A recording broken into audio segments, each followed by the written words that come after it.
السلام عليكم ورحمة الله وبركاته. النهاردة هبدأ فيديو تطبيق جديد. ازاي زمان كان الناس بتسافر قارات كاملة من غير ما يعرفوا حتى سعر الرحلة الحقيقي.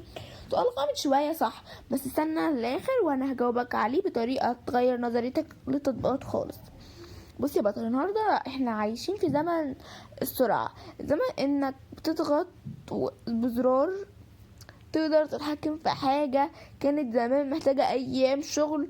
وده بالظبط اللي بيقدمه تطبيقات السفر، خصوصا زي تطبيق اسكي. التطبيق ده مش مجرد برنامج على موبايلك، ده أداة ممكن توفر لك فلوس وقت ومجهود، بس بشرط واحد انك تستخدمه صح.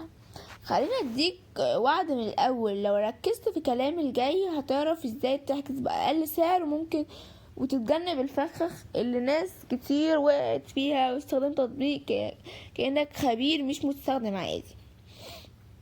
اول حاجة، وظيفة التطبيق ببساطة حجز تذكرة طيران فندقية، احيانا خدمات سفر اضافية في مكان واحد. يعني بدل ما تفتح 10 مواقع كل حاجة قدامك في شاشة لوحدها، ده بيوفر لك وقت بنسبة ممكن توصل 70 مقارنة بالطريقة التقليدية. طيب استخدمه ازاي صح؟ ركز معايا. اول حاجة غلط ناس كتير بتقع فيه، انهم بيحجزوا اول سعر يظهر قدامهم وده اكبر فخ. لازم تقارن، تغير التواريخ وتشوف رحلات البداية. تاني حاجة بديلة. تاني حاجة حاجة راجع التفاصيل الصغيرة جدا، خصوصا الشنطة، لان السعر الرخيص غالبا بيكون من غير خدمات. تالت حاجة، ما تستعجلش لما تشوف جملة زي فضة عادي بس، دي احيانا بتكون طريقة ضغط نفسي عليك مش اكتر. رابع حاجة، استخدم اشارات عشان تقرب السعر بدل ما تشتري في وقت غلط. طيب نيجي بقى لمميزات التطبيق. سهل، بيجمع لك اختيارات كتير في مكان واحد، وده بيديك حرية الاختيار الكبير. كمان بيساعدك تلاقي عروض احيانا ارخص من شركات الطيران نفسها. لكن وهنا بقى لازم نبقى صريحين، العيوب: مواقع تعليقات مستخدمين على بلاي ستور، في شكاوي واضحة من ان السعر النهائي بيزيد بسبب الاضافات، في ناس اشتكت من خدمة العملاء وانهم بطيء جدا في بعض الحالات، وفي مشاكل تقنية زي تعليق التطبيق او صعوبة الاسترجاع الفلوس احيانا. واكتر حاجة تعليق متكرر ومؤثر كان معنا بيقول ببساطة سعر باين اقل في الاول وبعدين كل حاجة عليا فلوس، وده حقيقي بنسبة كبيرة جدا. نيجي بقى للسؤال المهم، تطبيق مجاني بس بيكسب ازاي؟ الإجابة الذكية: عمولة على الحجز، على كل حجز، خدمات إضافية مدفوعة، شركات من مع فنادق وتأجير سيارات، ترتيب نتائج يخليك تمل اختيار معين.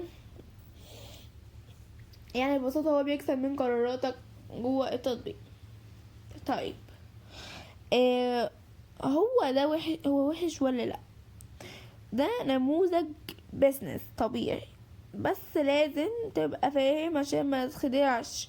لو عايز بدايل، في بدايل في سيكي سكينر، ميزته مقارنة شاملة بمئات الشركات. في كيك، ميزته توقع حركة الأسعار. جوجل فليتس ميزة سرعة ودق رهيب بدون تعقيد. فرق ان التطبيقات دي تديك صورة اوسع، مش مرتبطة بشركة او وسيط واحد. ودلوقتي نرجع للسؤال بتاعنا بيه، ازاي الناس كانت بتسافر من غير ما تعرف سعر الحقيقي؟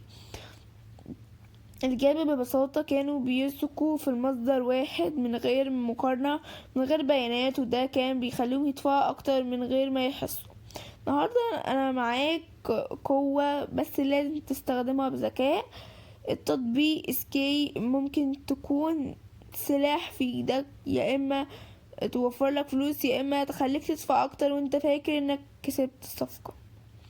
لو عايز دايما تبقى فاهم اللعبة مش ضحية فيها، اعمل لايك واشترك في القناة واستنى كل فيديو جديد هيفتح لك دماغك على الحقيقة اللي محدش بيقولها لك. سلام.